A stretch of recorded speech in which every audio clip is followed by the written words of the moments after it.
Team Brilliant MMABuzz.com here at Annihilation 43 with Yomi Heredia, who retained and unified the No Mercy 145 belt, but not without some controversy. We have a few questions for you, but first we'll start with the precursor to the fight.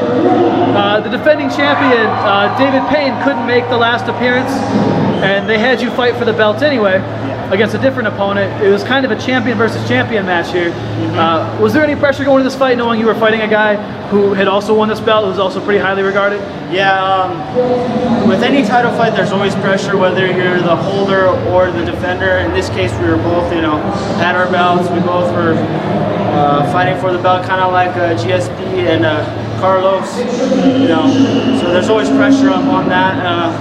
And the controversy was, there's many things from who really had it, or who's really defending, or who's doing it, and so forth. So the first round tonight, you stood in exchange with your opponent. It looked like he kind of caught you with a combination. Did that rock you at all, or? He got me with a few shots, but I like to thank my brother Brandon actually for beating me up every day, getting used to those hits. So I stood in there, stood in the pocket. He did get better of the exchange of the first round, but the second round I capitalized on the takedown, getting him down, because I knew if he was going to try to pick me apart, I'd be standing up, so I had to play my game. Yeah, the finish came in the second round. It looks like you had maybe an inverted triangle set up where you could work for an arm lock too. And you used the technique we see a lot. Some fighters they'll throw a couple strikes, they'll get their opponent to move, and they'll finish the submission. Well, when he didn't move, you came down harder with those short strikes, the hammer fist.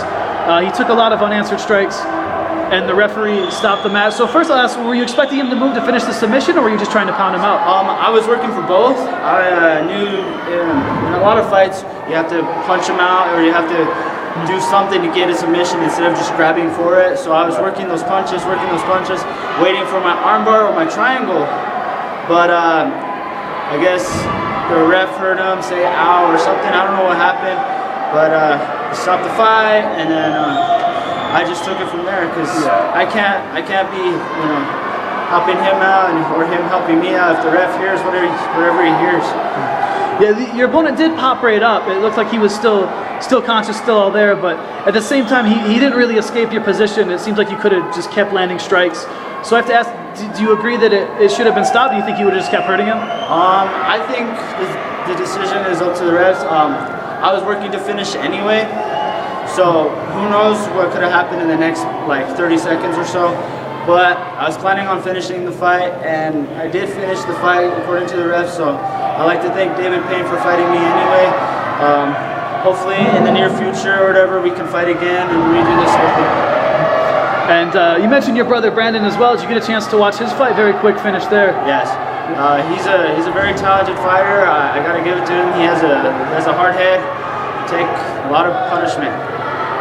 Congratulations on the win. I know there was some controversy. You are fighting in David Payne's hometown. Crowd was a little upset, but a very exciting fight up until that controversy. Anyone you want to thank tonight? I'd like to thank my coach Dave, all of Grizzly MMA. I'd like to thank Altitude for setting up the fight, for giving me the opportunity to fight David Payne, and I'd like to thank David Payne for fighting me. It's always a great honor to fight a good person and a great fighter. Yomi Heredia, your No Mercy 145 champion.